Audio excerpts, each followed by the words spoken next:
suis victime d'un horrible complot. Je suis Brett Montgomery, gynécologue émérite, gymnaste, philatéliste amateur, et je suis enterré vivant. Vivant. Répétons-le une troisième fois. Vivant. Rien n'y fait. Je devrais donc utiliser mes muscles d'acier afin de fracasser les parois de ce cercueil de la mort. Mais d'abord, quelques exercices d'assouplissement. Maintenant, place à l'effort titanesque. Oh non, c'est inutile. Non, j'ai le biceps d'Héraclès, mais le sphincter de Frésinette. Oh, bon Dieu! Oh, maudite soit mon allergie au lactose et ses effets désastreux sur la couche d'ozone. Oh. Oh, le gaz commence à affecter mon système nerveux. Et je sombre dans une inconscience profonde, mais étonnamment esthétique.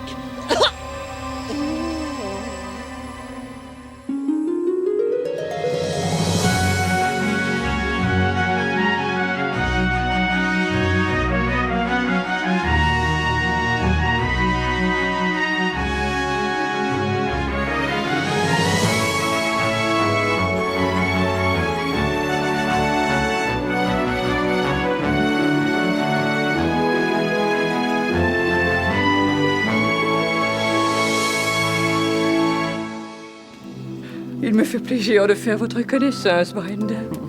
Et moi, il me fait plaisir de dégager cet os de poulet qui me bloque les effaces. Ce tremblement de terre a causé tant de larmes. Tant de familles déchirées par la mort. Tant de tartes aux pommes dont la cuisson a été interrompue, ce qui fait que la croûte est cuite en circonférence, mais le centre reste mou et absorbe la garniture. Pourquoi? Pourquoi? J'aurais aimé connaître mon frère Brett. On le disait Bella? Bel homme! Le moindre de ses regards me faisait résonner les ovaires, tels des bons coups. Il ne me reste plus maintenant que cet album de souvenirs. Consultons-le nonchalamment. Oh! Oh, tiens!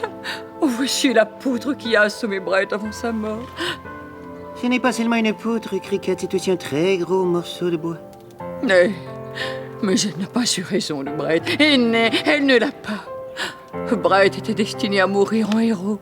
En héros, vous dis-je! Aïe, aïe, aïe, aïe, aïe, aïe, aïe. Après le tremblement de terre, Brett s'est précipité à l'extérieur afin de porter secours aux habitants de St. Andrews. C'est là qu'il a rencontré ma sœur Ashley. Ashley! Qui constatait les dégâts. Je constate les dégâts. Ah, Quel spectacle apocalyptique! oui. Regardez ces dommages. La ville est en ruine. Allons porter secours aux miséreux. Oui.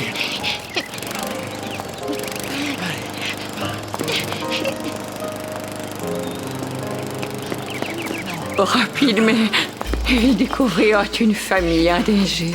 Regardez, une famille gisant sur le sol. Ils en sont réduits à manger par terre, comme des animaux. Il naît, je ne peux pas regarder. Portons leur secours. Oui.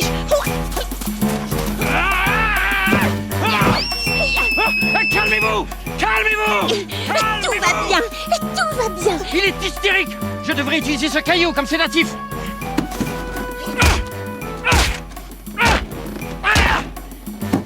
Il s'est endormi.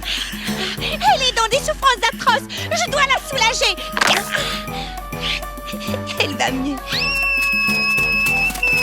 Mais reviens, petit enfant. Nous allons te sauver. Mais les héros ne sont jamais récompensés.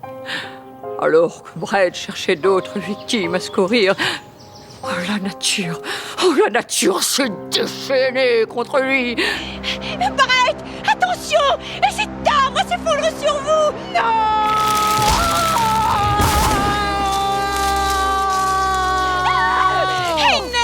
Brett,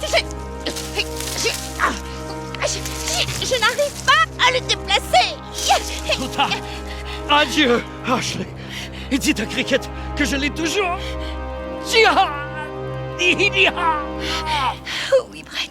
Oui, je dirai à ma sœur Cricket que vous l'avez toujours dit.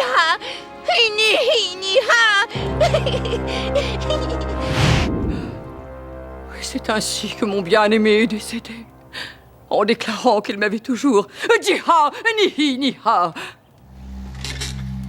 Eh bien, j'ai une autre mauvaise nouvelle pour vous, Cricket. Maintenant que Brett est mort, vous devrez faire vos valises et quitter cette maison. Oh, Brenda, Aîné, j'ai perdu mon emploi. Vous me condamnez à la rue. Vous êtes un maître. Je savais que vous seriez difficile à convaincre. Me voici donc obligé de vous affronter dans un sanglant combat de ferme.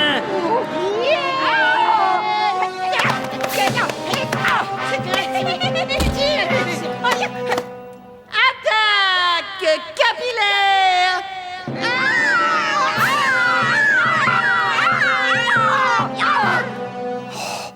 Fulgurant claque.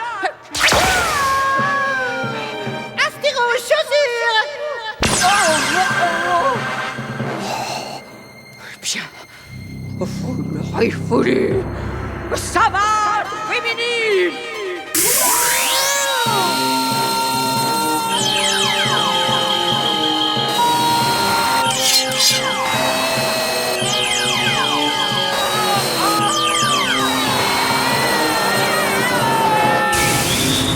Eh bien, soit.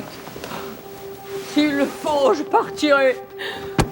Mais vous ne méritez pas de porter le nom de Montgomery. Vous avez 24 heures. Adieu. Que Dieu Je maudit. ne connais pas la maison. La sortie est... Pardon. Merci. Que Dieu maudisse Brenda Montgomery. Oh, Brett. Eh bien, je dois me rendre à l'évidence, je suis avant tout un intellectuel. Et si je veux me sortir de cette situation, je devrais utiliser ma tête. Ouch! Tiens! Eh bien, je dois me rendre à l'évidence. Je suis avant tout un homme élégant. Et si je veux me sortir de cette situation, je devrais utiliser mon joli sac à main de monsieur, communément appelé fourre-tout viril. Ce pratique accessoire mode contient sûrement de quoi me tirer d'affaire. Voilà. Chewing gum. Oh, contraceptif masculin. Précision. De taille extra grande. Ah ben voilà. Une petite pochette avec la mention « Tirer la corde en cas d'urgence ». Oh. Eh bien, je m'exécute.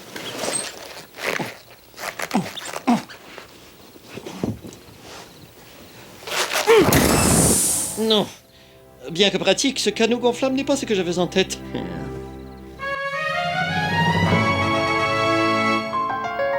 Megan, j'ai à vous parler. Je vais la chercher. Non, Megan. Vous êtes Megan. Megan, j'ai à vous parler. Je vais me chercher. Megan, je voudrais parler avec vous. Je vais vous chercher. Megan, parlons ensemble, vous et moi, ici, en ce moment, en ce lieu où nous nous trouvons. Vous, Megan, et moi, Ridge. Tous les deux prêts à parler, car nous sommes tous les deux en présence l'un de l'autre. Je vous écoute. Megan, vos talents de reporter sont incontestables. Vous avez vraiment fait votre marque avec votre reportage en 3 parties sur l'art d'enfiler un chandail. Après quelques heures, vous devriez apercevoir de la lumière. Oh, c'est difficile. Il est important de continuer à faire bonne impression. Les dirigeants de la station écoutent notre mission et j'ai voulu dire qu'un important poste à la direction serait bientôt disponible. Je serai le candidat idéal. Je suis bel homme, intellectuellement supérieur à la moyenne, si la moyenne est vraiment très très basse. Et je contrôle adroitement mon syndrome de Tourette. Tuez les grosses nuits! Je respecte les dames et les complimente. Beverly, joyeux Noël à vous et vos mollets d'haltérophile. Bref, je veux cette promotion. Vous devrez être encore plus performante. Oh, je le serai, Ridge. Je le serai. Ou mon nom n'est pas... Megan? Je vais la chercher.